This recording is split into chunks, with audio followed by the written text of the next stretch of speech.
Hi, my name is Keri Barnum. I am the Executive Director of New Shelves Books, and we are here for Free Advice Friday, the hour every Friday at 10 a.m. Eastern, where we answer your marketing, publishing, and general writing and book questions. So today we're just going to hop right in. We're doing a free-for-all answering live questions, and if you've got questions, drop them in the box and we will get to them. So the first question comes in from Wendy, and Wendy says, I'm working on Twitter. My handle wouldn't take all of my name plus author.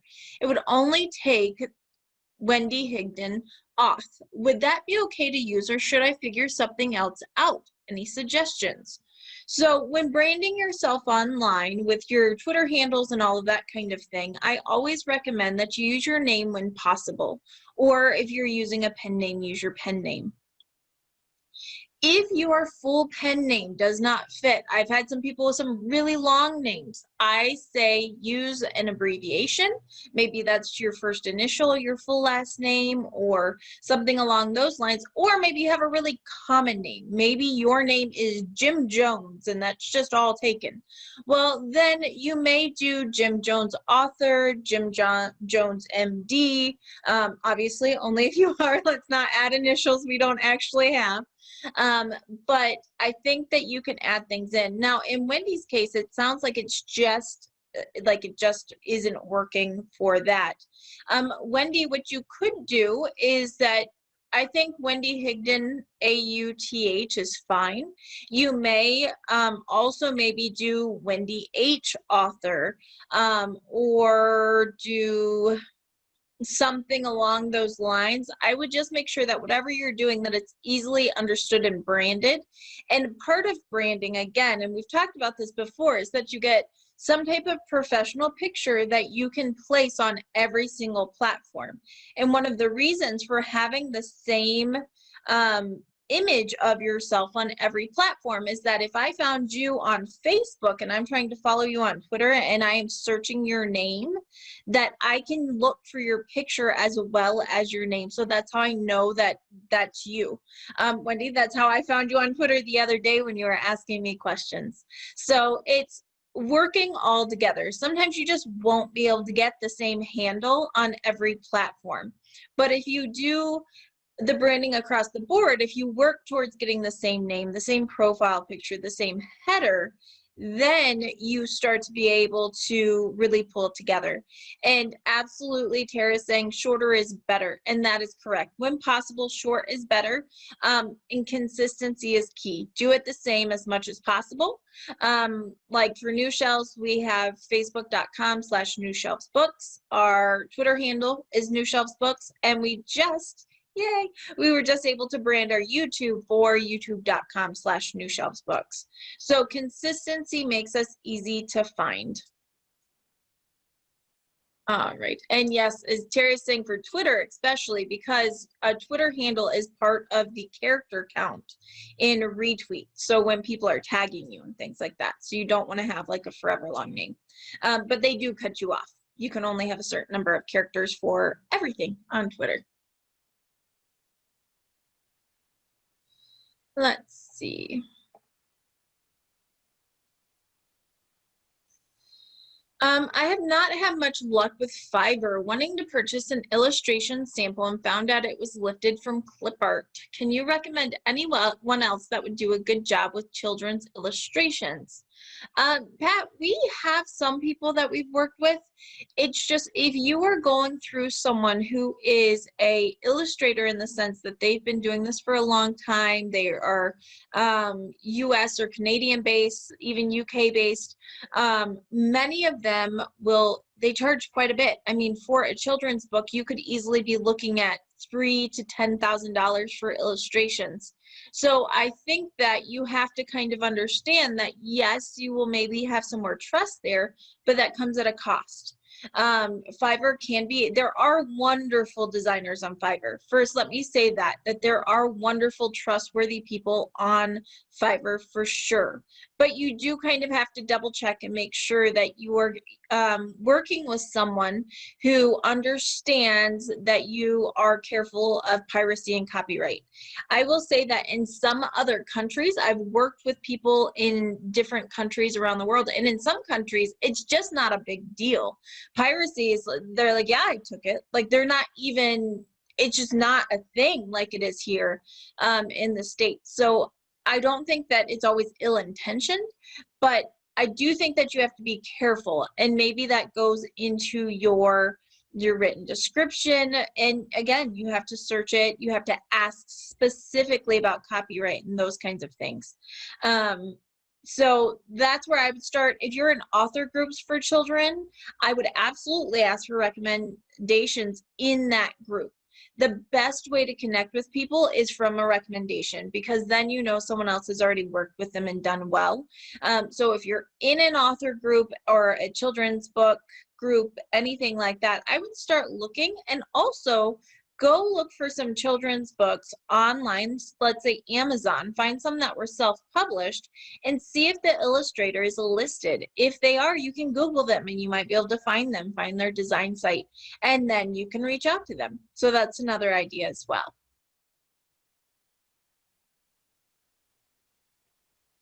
All right, I just had Amazon change my niche for my book, which they did.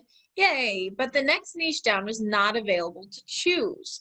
How do I apply the desired niche? Folk tales versus folk tales European. The way that you change your categories, that's what we're talking about, is your categories on Amazon, is you have to email in from your KDP account. I have had people just recently have a lot of luck doing this from their Author Central as well, if they're traditionally published or published through a hybrid publisher.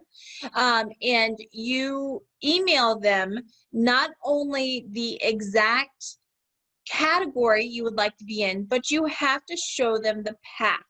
And what I mean by path is that it can't just be, I would like to be in European folk tales for kids. They need the full path.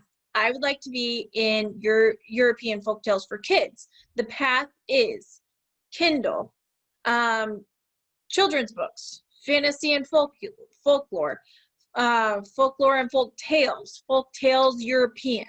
So you have to give them the whole step by step before they'll put you in a category. It takes a little bit of work for sure. There are definitely some programs and some tools that can help you get there, but that is what they're looking for. If you just tell them in general what you want, they will not do it. You have to do a full path for them. So keep that in mind as you're changing categories, that you will need to take the time to research or use a tool. Many of them are paid. I use the Rocket System from Jay Boyer a lot, and that's a really great tool where they pull that for you, and I know there are others, but that is how you get the category long set of information to send in to either KDP or Author Central, so that you can get those categories you really want on there. Yeah, and another thing Tara's chiming in here, which I love, is that sometimes even that doesn't work, but adding in keywords in your metadata. So in the back end, when you're setting up your book, which again only works if you're the publisher or if you're working with the publisher, you can add in some keywords that target that subcategory. And if you are selling enough books with that keyword in, Amazon will start putting you into those categories. So that works for sure as well. It's just a longer game to get there. All right. And Ed has a question about spiral bound books, but that the cost is more. So here's the thing for spiral bound books or special books. Let's talk board books, spiral bound books, basically things that don't come from KDP or Ingram Spark on demand. There are places to get them done. There are ways to self-publish your own books that are specialty books. But the thing is that because they're not done through KDP or Ingram Spark, you have to go through a third party. One of those that Ed mentioned is a Lulu. And Lulu it can be a great way to get your book up if you have a specialty book, you need a spiral bound, something like that. But you will lose a little bit of control, and it will generally cost a little bit more than the typical print-on-demand book on KDP or Ingram Spark. So when you're deciding that you have to have a book that's spiral bound, that must lay flat, that has special niche things in it, I always say look at it and question whether or not it's truly going to add value to the reader, and if it really, really matters to the integrity of your book. If it does, and you realize that you're going to take a little bit less money or lose a little bit of control or different things like that, then fine, great.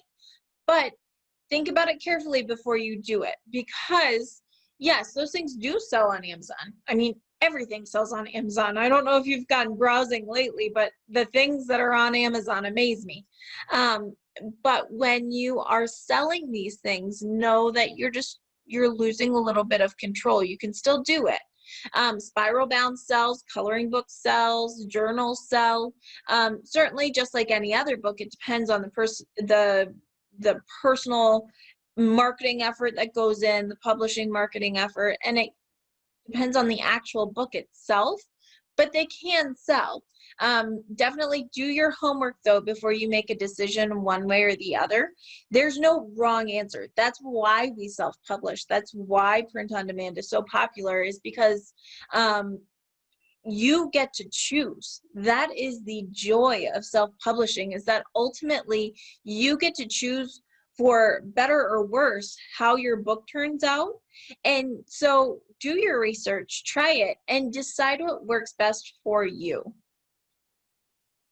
And as far as publishing both ways, you would have to have different ISBNs. So if you were trying to publish a print-on-demand book that was, let's say, a 6x9 on KDP and Ingram Spark, and then a totally different sized book for Lulu and you're using spiral bound, it would be a different edition. It would have a different ISBN. So that's the difference there, is that it's not quite the same exact book. It's a different edition. All right. And our friend Randy here, let's see. Randy says, I'm trying to find an effective use of my Kickstarter funds. Do individual books purchased at retail price and gifted by the author through Amazon.com count as sales for Amazon bestseller purposes? Anything bought through your account is not. I will say that if you are trying to do a bestseller push, get yourself into some niche categories, and then consider running an ebook promo where you drop your book price down to 99 cents. Keep in mind that if you want your book to be on a true bestseller list, not just a free list, free Kindle, but true bestseller, you need it to be 99 cents. Because there's paid free, and then there is paid free, and oh my goodness, I'm not even making sense. There's paid bestseller and free bestseller. And so do a 99 cents promo, but then get your book in a bunch of newsletters. Do Amazon ads, do Facebook ads, do some, Instagram, do some social media ads, and then also submit your book into ebook discount newsletters. Places like Bargain Booksy, The Fussy Librarian, Robbins Reads, BookBub. BookBub's a big one, as we know, so you may or may not get that one, but apply to these places and do it all for the same day or two. So pick kind of like a small window. Weekends seem like they would be the best, but really it's not. A lot of people are not checking their emails and things like that. I find that Tuesday, Wednesday, or Wednesday, Thursday tends to be the best. Certainly different things work better for different people, but that tends to work the best in my experience. So do that. Get your book into a bunch of different places, because what happens with these ebook newsletter that are discounted, they will take your book and they will push it out per your genre to readers who like they signed up for discounted ebooks. And so what's happening is you're being pushed out to a bunch of new readers all at the same time at a discounted price, and they're likely to go purchase as long as you're positioned well and you're hitting your target market. You know, if you say you have a thriller suspense and you actually have like a cozy witchy mystery, you're going to the wrong list and you probably won't have great conversion. So know your genre for sure, but then start pushing it out and do it that way. Do a very concentrated effort. And in my experience, that's a really great way to kind of rank. And not only can it help you climb the bestseller rank in your category and that kind of thing, but also what's great about it is as you're doing that, it will help the Amazon algorithm start recognizing your book. It will start putting you into certain categories. It will start jump-starting your sales and your visibility that can really last a long time. If after that big push, you keep up the marketing, you push for reviews afterwards, put it right in the end of your book. If you enjoyed this book, please go review it, that kind of thing, because all of that feeds into the Amazon algorithms for long-term visibility. So that's what I would do. If I had extra funds and things like that, I would be doing that specifically, where you're doing an ebook discount. I think it's one of the best things that you can do. The next question's more just for you, so I will answer that one. Email me and I'll answer that one. All right. And a question that came up today, actually, someone asked if when they are doing a advanced reader copy of their book, if they have to use one of their ISBNs. As we know, we have to pay for our ISBNs, in the US at least. I know in some other countries they get assigned and they're free or much cheaper, but in the US we have to pay for them. It's about $300 for 10. And a question came up that if you were creating an advanced reader copy, do you have to use one of your ISBNs for that copy? And if you use an ISBN, can you use the same ISBN for your official push, or do you need a new ISBN? So let's break that down. As far as needing an ISBN for a advanced reader copy, the answer is no, you do not. You can get advanced reader copies through Ingram Spark with a non-distributable SKU. It is a number they assign for in-house. It's not something that can be sold. And they assign this number so that you can order copies for your own personal use for yourself. You don't have to use an ISBN. And so you are completely able to do that. And what that does is that when you are ready, because if you're doing professional reviews, you're sending these out, you're trying to get a advanced reader copy anywhere from 3 months to a year before you launch. So when you are ready with your final file, which may have some updates by the time that you're ready to launch the book, you would upload like it's a new title with your ISBN. And so you kind of start all over with the ISBN, and that way you're only using one ISBN for the book, for that format. Now, of course, we need an ISBN for paperback, hardcover, ebook, and audio. So if you're doing all of those, you have 4 ISBNs. But for the purpose of what we're saying, you just don't have to use an extra, which is really nice. And then your ISBN, of course, your paperback ISBN can be used at Ingram Spark, KDP, across the board. Now, if you do upload a advanced review copy with an ISBN, you can officially release it under the same ISBN, but what happens is that that book has then been tied to an ISBN. So just know that. It's not best practice kind of thing. Not to say that you don't ever list the ISBN, but to upload it like that. So it also depends on how long your game is. If you are doing this a year in advance, I'd really steer away from it. If you are, trying to get an advanced reader copy 3 weeks before your book goes out, you're really kind of looking for a proof. But those are things to keep in mind, and absolutely know that you do not have to purchase an ISBN to do an advanced review copy. You do want to purchase your own ISBNs from Belker at myidentifiers.com for your books. Let's see, and Pat is asking if there's a list of bargain newsletters for ebook promotions. There is. I don't have it pulled up, but if you Google or go to the Book Designer, which is Joel Friedlander's site, if you do the Book Designer BookBub in your Google bar, it will bring up an article I wrote a couple months back that actually takes you step by step what I do for an ebook promo. It also has a list of newsletters and things that I've used in the past and highly recommend. But again, off the top of my head, Robbins Reads, Free Booksy if you're doing a free book, or Bargain Booksy if you're doing a discount book, The Fussy Librarian, Just Kindle Books. There's another one that has to do with a dog. I don't remember what that one is, but so there's different ones for sure. Tara, you are the best. Tara just put that that link in the chat so you guys can see that there. And that's kind of how I do it.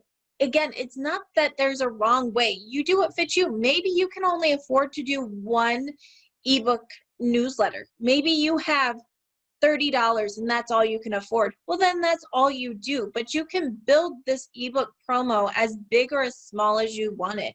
So keep that in mind. Some people will even do a discount promo and just push it out on social media with no paid advertising. Now, keep in mind that if you're not reaching as many people, you won't get the same experience. However, do what works for you. If going for BookBub and applying there, anyone can apply for BookBub. You have to have a partner account, but you can apply for BookBub for your book.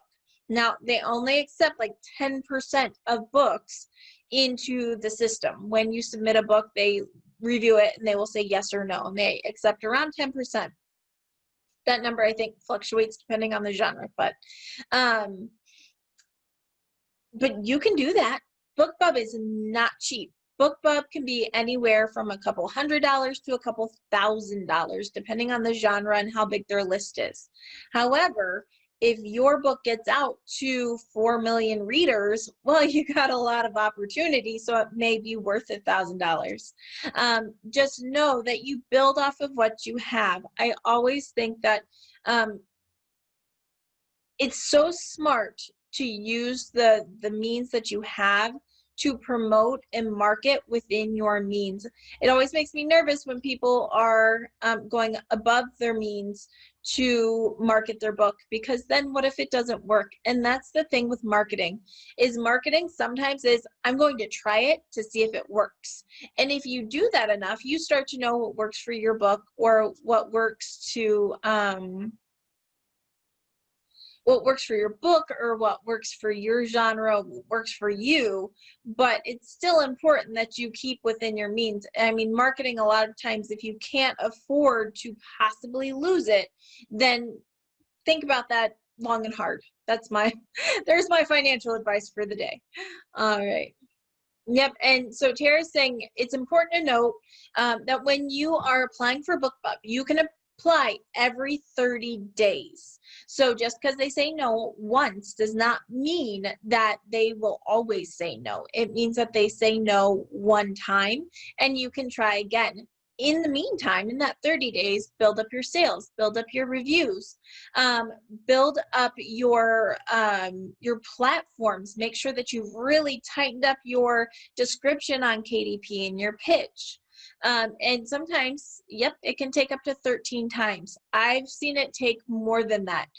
There are people that I apply for every 30 days, and every once in a while, I think it just wore them down, and they're like, just give it to them. Just do it.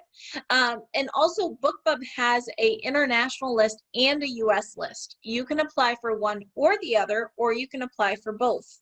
Sometimes you will apply for both and they'll say, congratulations, you were accepted for international only or for Canada only. They can split it up, and then of course they split the payment depending on the list they're sending you to. But there are definitely multiple lists that they can send you to, and they may split it up. Or I've even had it where they say, hey, you applied for suspense, but we think that this would be a good fit for crime fiction. So if you're willing to move over there and go to this list, then you're in. And they tell you the day. You can request a day, but most of the time you need to be flexible unless you're a huge publisher that they have relationships with.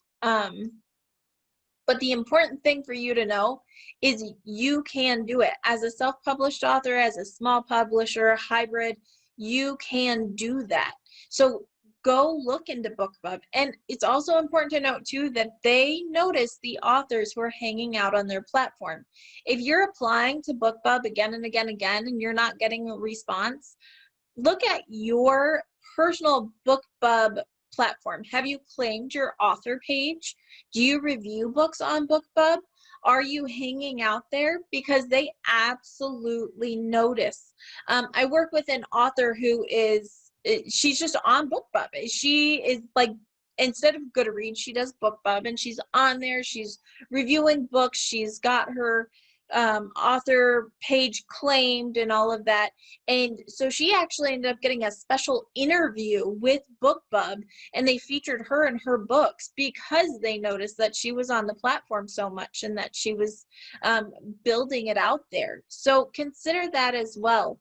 I always say that if you want someone to partner with you, are you partnering with them too? They're running a business also. So if you can contribute to their platform, if you can be a part of their community, their response is more likely to be yes.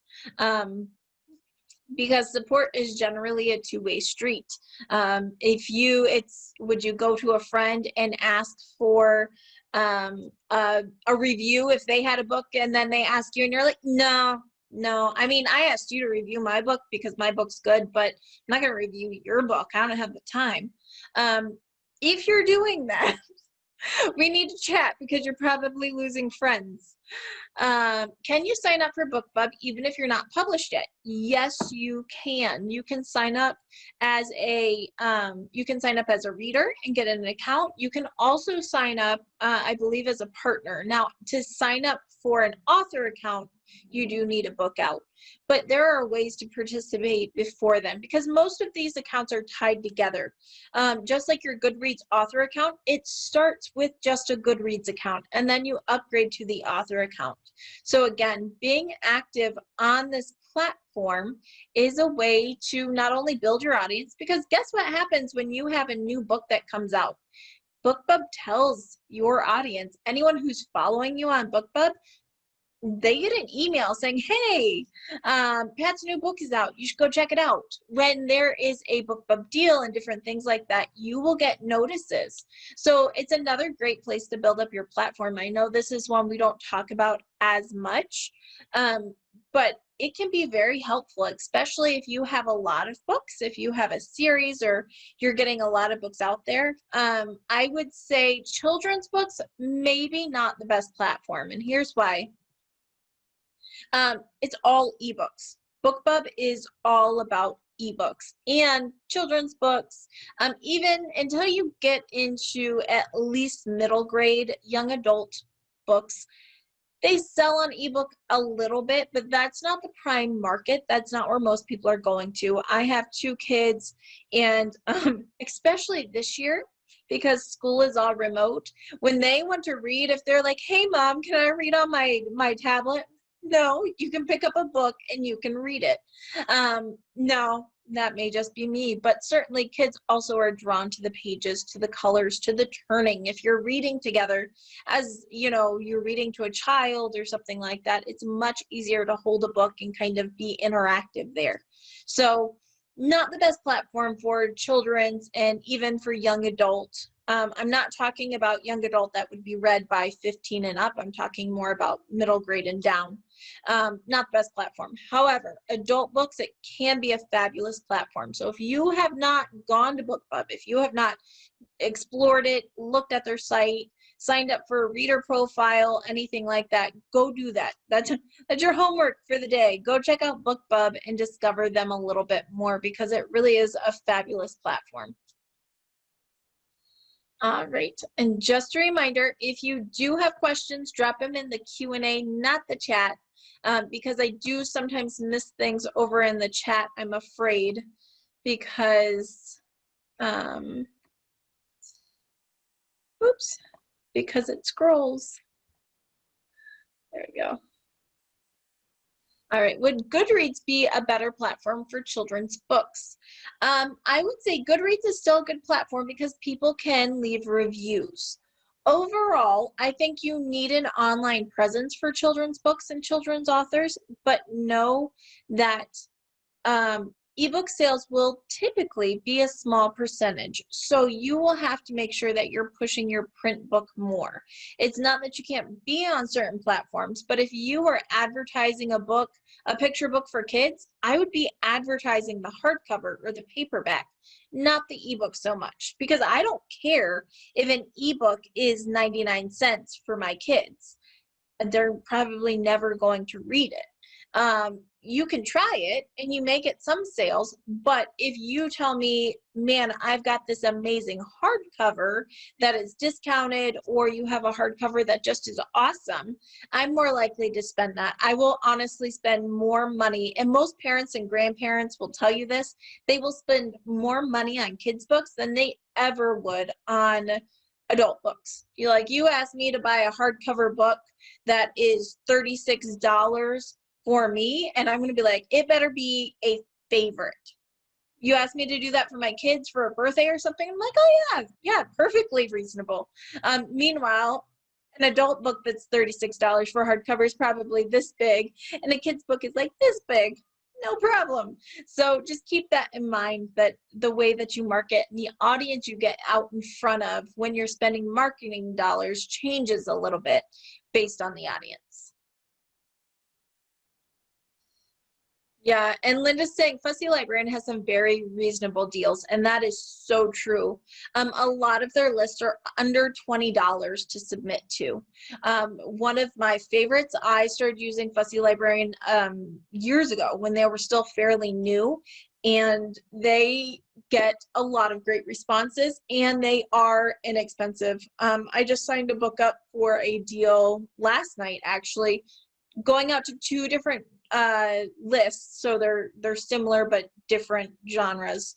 It was like $28.50. You guys, that's an excellent way to try out some budget. If you've got $30 for a month to spend on your book to kind of push it out and see what happens, that's a good thing to try.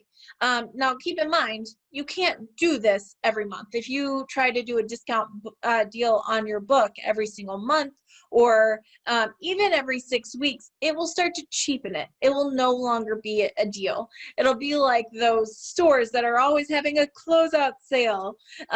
We have a tool store here in town that is always having a tent sale, a closeout sale, a closing sale, and it's not special anymore.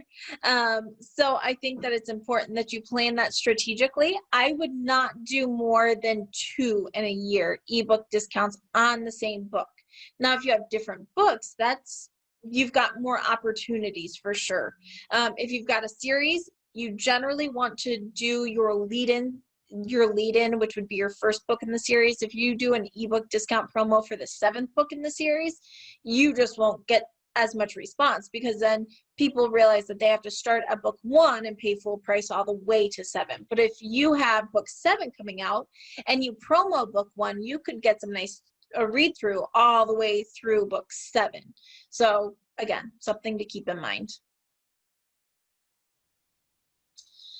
Experience with Bookleamer. I cannot say that I have used Bookleamer before, but I will go check them out.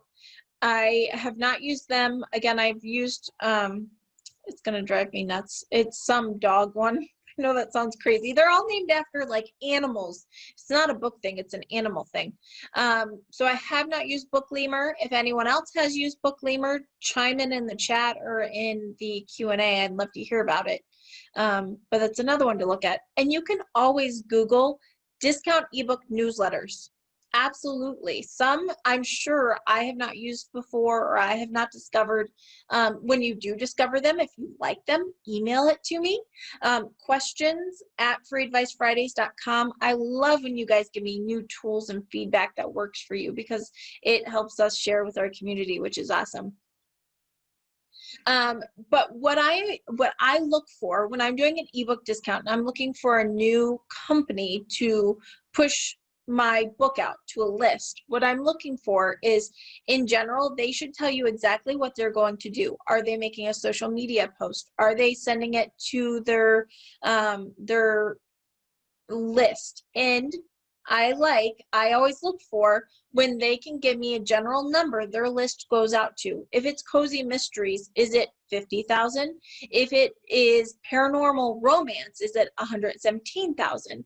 They should be able to give you some general numbers, and you will notice that depending on the size of the list is usually dependent on how much it costs. And that's why BookBub's so expensive. They have huge lists. But that's what I'm looking for, that they have the genres that I want, that they tell me exactly what they're going to give me, that I can schedule a specific date, and that they will give me a general number of people on their lists. All right, do I need a separate PCIP for my audiobook? What about ISBN and barcode? PCIP, yes, there is a different system for that. I am honestly not sure, but if you have a PCIP, I would go back to the same company you got it from and ask if you can add audio in. I don't know if they can do that or not, or if they have to create a whole new record. But yes, and the reason why is because when they do that, they get you into a different system. There is a system for a cataloging system for print books, for ebooks, and for audiobooks. They're a little bit different. And so when you submit for your PCIP, they're not just creating this block of text for libraries and cataloging, but they are actually putting you, they're keying you in to these systems so that you're easier to find and to get up in cataloging. So that's part of it as well. So if you already have a PCIP, go back to the person, the cataloging librarian that you got that from, and ask if they can add in or if they have to start from scratch. As far as an ISBN, you absolutely positively do need a new ISBN for your audiobook. Yes. Barcode, not unless you're doing CDs, which I haven't seen in a really long time. I haven't seen CDs in a long time. So if you're doing CDs, you need a barcode on that. But for most books now, it's a download through Audible, Kobo, something like that. And so you do not need a barcode for that. I'm kind of laughing because I see Tara over here going, oh, the dog one, Book Basset, Book Doggy, ebook hounds. So again, the animal thing is super popular, and it was Book Doggy. I have worked with Book Doggy before as well. They were fairly new and growing. They did an okay job. They were not very expensive, which was a nice thing to try. So Book Doggy I've worked with. Book Basset and ebook hounds, not so much. But if you have, again, let me know. Make my own. I'll have to think of something really witty though. Maybe we'll use a ferret or something. All right. How do we market through discount sites when our book is priced already on Amazon? If your book is already discounted on Amazon, some of them do allow you to say, I want to promote a book. When you're doing an ebook discount site, many of them require that it's $4.99 or less. The lower, the better for them. So they look for books that are 99 cents, $1.99, and free. However, if you are a USA Today bestseller from a huge publisher, they will sometimes consider your book at $4.99, $3.99. But so what you can do, some of these places will let you submit your book even though it's not on a special discount, but because it's permanently at low cost. So they're looking for bargain books even if they stay down. So some of them, not all of them, but some of them do allow you to do that. I believe Fussy Librarian may be one of them, where they allow you to just say, nope, It's not a discounted book, but it is a bargain book in the sense that it's under a certain amount. And so you can still promo it that way. I don't think you'll get as much response if your book doesn't drop down, but try it again for 30 bucks. That's an opportunity to get your book out there that I wouldn't pass up lightly. All right. Check over to Facebook. If you have questions, again, drop them in the Q&A. Let me see. Oops. I lost my Zoom screen. Guys, I don't know about you guys, but I've had one of those weeks where I swear technology and all things are just against me. It's been a week, hasn't it? But it's Friday and it's gorgeous here. So I hope you guys have nice weather as well. It's actually in the 60s and 70s and I am so excited. I can't wait to be outside all week before it snows. All right. Oh, that's good to know. Diane's saying that when she was looking for a consistent identifier handle, she went to namechecker.com. There's no, I'm going to put it in there, but I'm going to copy and paste it over. It's name, N-A-M-E, checker, CHECKR.com.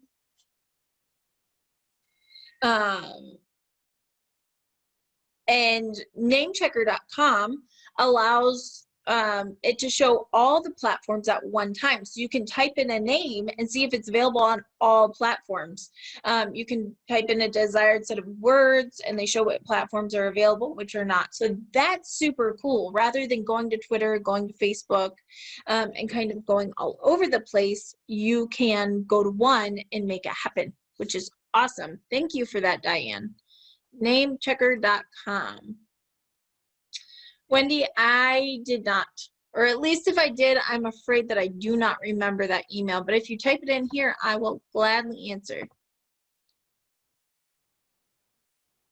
I will have to go to that name checker there. Let's see.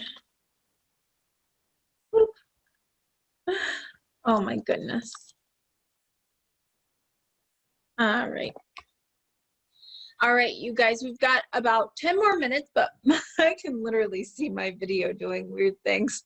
So a couple more minutes. Wendy, if you had a question, type it in for us. We'll get that answered. See, there we go, Randy. Book Ferret, where we ferret through the mess of publishing and deliver only the best. Doesn't it sound so trustworthy? And ferrets are so cute. I'm totally stealing that. You know that's my idea, right? All right. I don't see your question, Wendy, but if we don't get to it, always send it.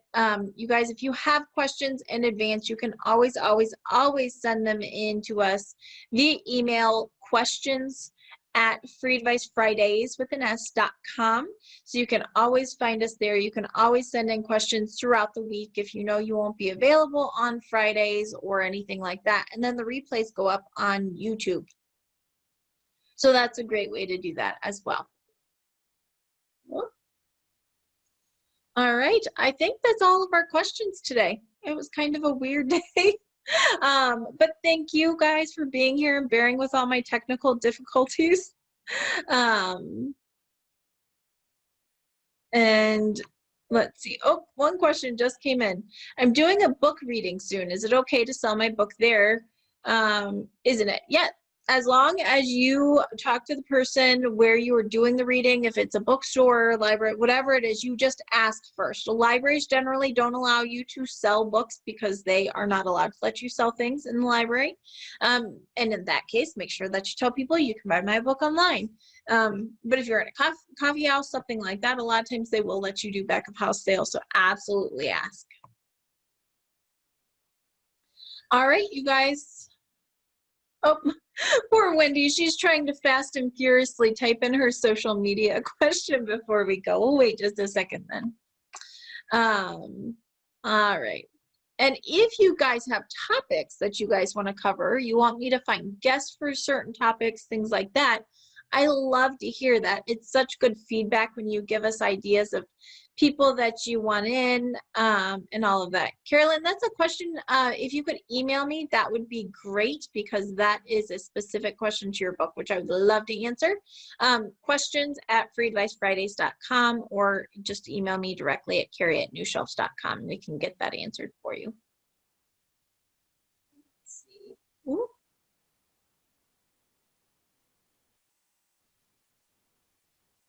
Does using Findaway Voices guarantee that our Audible contract will be non-exclusive? No. The terms on ACX is what determines that your book is non-exclusive. So if you're doing it that way, or if you're doing Audible or Audible through Findaway Voices, yes. If you're doing Audible through Findaway Voices. If you're trying to use ACX with Findaway Voices, you need to make sure that your contract is non-exclusive on Audible. Speaking of, I have been emailing back and forth with the amazing Derek Doepker, and we are talking about doing another webinar for you guys, a free webinar on audiobooks, and things have changed and things like that. So that's coming up, hopefully.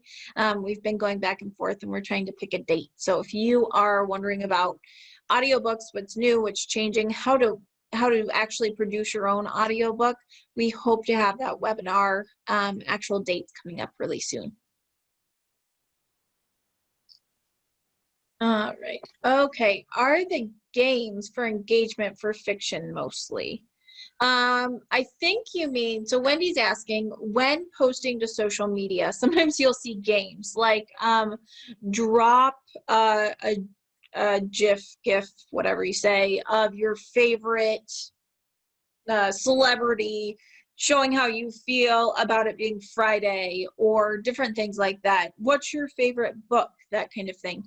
And for me, are those games for engagement for mostly fiction? No, absolutely not. I think they're engagement increasing things for a reason, but you need to tailor them for you. If you are looking for engagement questions, maybe instead of saying what's your favorite fantasy character, favorite fantasy book, you can say your platform is all about nutrition and healthy eating. Maybe you can ask for your favorite recipes.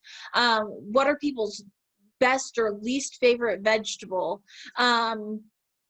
You can ask, what's the one thing a day you do for yourself? What's the one self-care item you do for yourself every day? So these engagement posts, they're not just for fiction. They're absolutely for nonfiction, but you have to tailor it for your audience to make sure that you're capturing their interest. Is it a time-efficient platform for authors, or better for fiction with multiple books? I'm not sure what you're talking about as far as platform. I think no matter what genre you're in, and if you're fiction or nonfiction, you need to find out where your people hang out. Nonfiction does tend to hang out on Twitter a little bit more. If you're into diet and fitness and that kind of thing, a lot of those people hang out on Instagram. If you are fiction, a lot of those people hang out on Facebook. Writers hang out on Twitter. So know your audience and do your research as far as what platform to be on. And can I rank the best platforms in order for social media? LinkedIn, Instagram, Twitter, Facebook. That I can't. You have to rank them for you. So for the writing community, let's just say New Shelves, for instance, for the writing community, Twitter is a big one for us, and so is Facebook.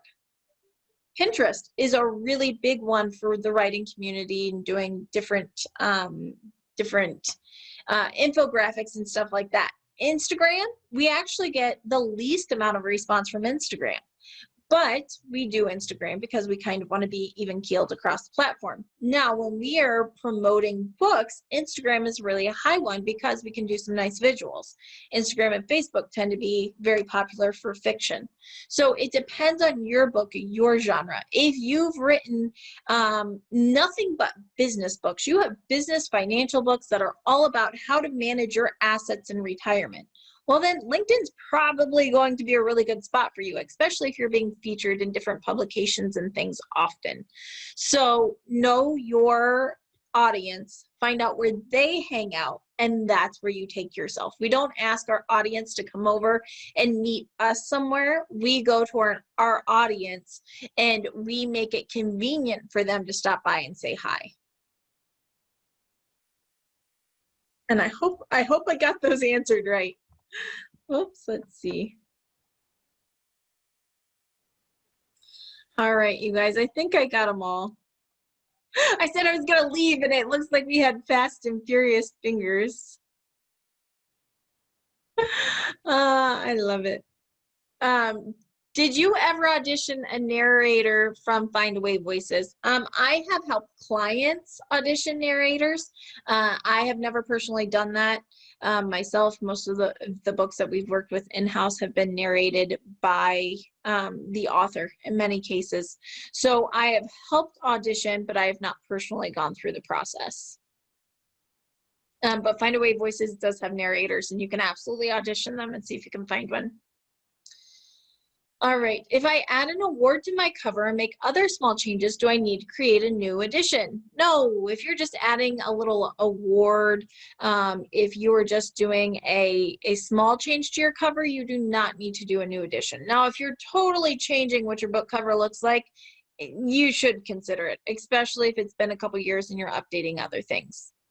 Did they like the narrator? Annette, we had some duds. We had some great ones. I believe a couple of the people I've worked with have actually gotten their narrators from Findaway Voices. It helps if you listen to the other works that they've done first, or if you have someone in mind. But just like anything, different books, different genre, different people will like different things. So there were certainly a couple where I always say my husband is my audiobook guru because he listens to probably 3 to 5 in a week because he drives a lot for work.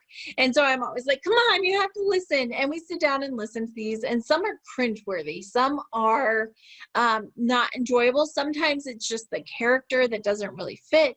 And then there are some really great ones. And I think that's kind of with everything. If I were, well, let's be honest, I don't sing because it's awful. But if I was a country singer and I go try to sing a whole out like gospel choir music, I may not sound awesome because it's not within my range. And the same is true with narrators.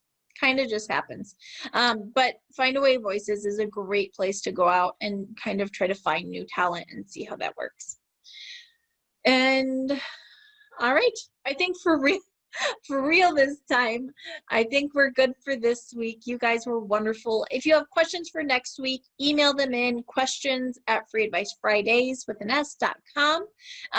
Email them to us. If you have suggestions for topics you want to see covered, or if you have ideas for a guest, or if you have some amazing specialty and want to talk to us about being a guest on Free Advice Fridays, we would love to hear from you.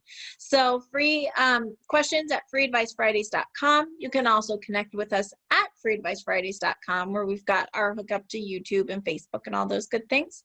And we will see you next week, 10 a.m. Eastern. And I hope that you guys have a lovely, lovely weekend. Bye, you guys.